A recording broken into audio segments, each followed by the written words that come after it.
सूरजपुर गांव में दीपक नाम का लड़का रहता था। उसके माता पिता का देहांत कुछ साल पहले हो चुका था। अपना पेट पालने के लिए वह समोसे बनाने का काम किया करता था। वह समोसे बनाकर उसे अपनी स्कूटी में बेचने निकलता था और गली गली समोसे बेचता और पैसे कमाता था। दीपक अपनी स्कूटी को गुलाबो नाम से बुलाता था। उसका इस दुनिया में गुलाबो स्कूटी के अलावा और कोई नहीं था। समोसे ले लो, गर्मा गर्म समोसे, मसालेदार चटपटे समोसे।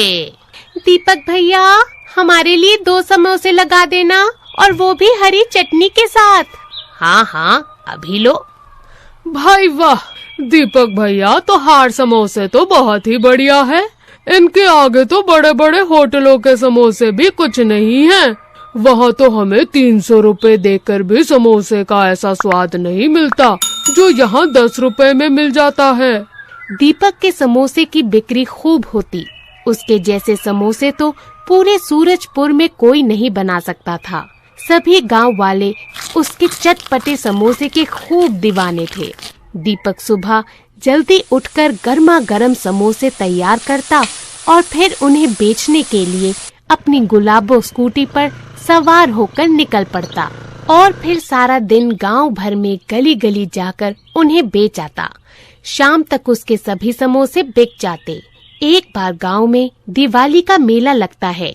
जैसे ही यह बात दीपक को पता लगती है तो वह अपनी गुलाबो से कहता है, ओए गुलाबो, तुझे पता है आज अपने गांव में दिवाली के त्योहार के जश्न में मेला लगा है। हम दोनों आज अपनी दुकान वहीं लगाएंगे। चल, आज मैं तुझे अच्छे से नहलाकर और तैयार करके मेले में लेकर चलता हूँ। इसके बाद दीपक अपनी स्कूटी को फूलों की मालाओं से सजा देता है। वाह, शानदार, जबरदस्त अब लग रही है मेरी गुलाबो एकदम नई नवेली दुल्हन। नजर ना लगे तुझे कभी किसी की। फिर दीपक अपने समोसों की टोकरी गुलाबो पर रखकर उसको मेले में ले जाता है। जैसे ही गुलाबो के साथ दीपक मेले में पहुंचता है तो समोसे खाने वालों की भीड़ उसकी तरफ आ जाती है। मेरे लिए तो तू 4 समोसे लगा दे। अरे मेरे लिए 10 समोसे पैक कर दो। अभी पैक कर देता हूँ जनाब। दीपक की मेले में खूब कमाई होती है। अपने स्वादिष्ट समोसों के लिए तो वह पूरे गांव भर में फेमस था ही, पर मेले में शहर से घूमने आए कुछ लड़के लड़कियां उसकी वीडियो बनाकर अपलोड करके सोशल मीडिया पर डाल देते हैं। रातों रात दीपक न सिर्फ गांव में बल्कि शहर भर में फेमस हो जाता है। वाह रे दीपक भैया, तुम तो रातों रात हीरो बन गए। पूरे सोशल मीडिया पर तो बस तुम्हारे ही चर्चे हैं। हर कोई तुम्हारे समोसों की ही बातें कर रहा है। मतलब यह तुम क्या बात कर रहे हो लाखन भैया? हमारी तो कुछ भी समझ में नहीं आ रहा है। क्या बात कर रहे हो लाखन? दिखाइयो तो हमको भी जरा। हाय मोरी मैया, दीपक भैया, अब तो तुम हमारे गांव के हीरो बन गए। दीपक सोशल मीडिया पर अपनी प्रशंसा देखकर बहुत खुश होता है। सोशल मीडिया पर दीपक के फेमस होने के बाद उसके पास दूसरे गांव से भी ग्राहक आने लगते हैं। उसकी लोकप्रियता देख उस गांव के और दूसरे गांव के समोसे और मिठाई वालों की दुकानों पर काफी असर पड़ता है और उनके ग्राहक अब सिर्फ सूरजपुर के दीपक भैया के समोसे ही पसंद करते हैं। यह सब देख उसके खिलाफ साजिश बुनने लगते हैं। एक दिन पड़ोस के गांव में रहने वाला हरिया समोसे वाला अपने साथी दोस्तों से कहता है, हम कब तक यूं ही हाथ पर हाथ रखकर बैठे रहेंगे? अगर हमने जल्दी से उस स्कूटी समोसे वाले का कुछ नहीं किया तो हम सबके काम धंधे बंद हो जाएंगे। हरिया, मेरे पास एक तरकीब है, बोलो तो बताऊं। अरे तो चुप काहे खड़ा है? अब क्या मुहूर्त निकलवाएंगे, तब बताएगा का? देखो, ये बात तो तुम भी जानते हो कि गांव भर में किसी एक जगह पर कहीं भी खड़े रहकर कोई अपना सामान नहीं बेच सकता।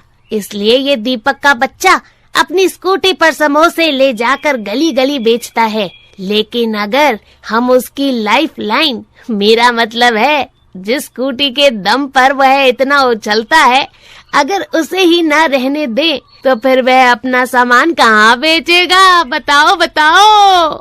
अरे बहुत बढ़िया, जबरदस्त प्लान है, आज रात ही इसको अंजाम दे देते हैं। इसके बाद वह दोनों आदमी दीपक के घर के बाहर खड़ी उसकी स्कूटी को रात के अंधेरे में जाकर तोड़ फोड़ देते हैं और फिर वहाँ से भाग जाते हैं। अगली सुबह जब दीपक समोसे बनाकर उन्हें टोकरी में रखकर बाहर आता है तो अपनी स्कूटी का ऐसा हाल देखकर वह हक्का बक्का रह जाता है। अरे मेरी गुलाबो, ये क्या हो गया तुझे? तेरा ये हाल किसने किया? ये हाल जरूर किसी नशेड़ी लड़कों ने किया होगा। अब मैं समोसे बेचने कैसे जाऊं? मुझे तो कुछ समझ नहीं आ रहा। गांव भर में तो फेरी वालों को एक जगह पर सामान बेचने की मनाही है। चल दीपक, हो जा शुरू और पैदल ही समोसे बेचने निकल पड़। दीपक टोकरी उठाकर अपने सर पर रख लेता है और गली गली घूम घूम कर समोसे बेचने के लिए निकल पड़ता है। लेकिन अब उसकी बिक्री पहले जैसी नहीं होती। उसके पास स्कूटी न होने के कारण वह ज्यादा दूर तक पैदल नहीं जा पाता था, जिस वजह से उसकी बिक्री भी कुछ ज्यादा नहीं हो पाती। आज मेरी गुलाबो मेरे साथ नहीं है तो मुझे उसके बिना कितनी थकावट हो रही है। ना जाने गुलाबो पर बैठकर मैंने कितनी दूर दूर तक जाकर अपने समोसे बेचे हैं, लेकिन उसके बिना तो मेरी कमाई भी आधी हो गई है। गुलाबो और दीपक की जोड़ी साथ न होने की वजह से उसकी कमाई काफी कम हो गई और एक समय तो ऐसा आ गया जब दीपक के खाने के लाले पड़ गए। एक दिन कड़ी धूप में दीपक समोसे बेचते हुए थक गया तो वह थक हार कर एक पेड़ की छांव में जा बैठा। वह आराम कर रहा था कि तभी उसकी आंख लग गई। कुछ देर वहाँ से एक गाड़ी गुजरती है जिसमें से एक आदमी स्पीकर लिए जोर जोर से चिल्ला रहा होता है। स्पीकर की आवाज सुनकर दीपक की नींद खुल जाती है। सुनो सुनो, गांव वाले, गांव में शुरू होने जा रहा है लाजवाब खाना बनाओ कंपटीशन। जो भी इस कंपटीशन को जीतेगा उसे पूरे 7 लाख रुपए का इनाम दिया जाएगा।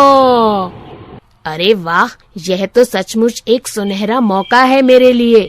अब तो मैं भी इस कंपटीशन में हिस्सा लूंगा और अपने चटपटे समोसे बनाकर जज का दिल जीत लूंगा। वैसे जीतना और हारना तो सब ऊपर वाले के हाथ में है, लेकिन मैं बिना लड़े हार नहीं मानूंगा और कंपटीशन में हिस्सा जरूर लूंगा।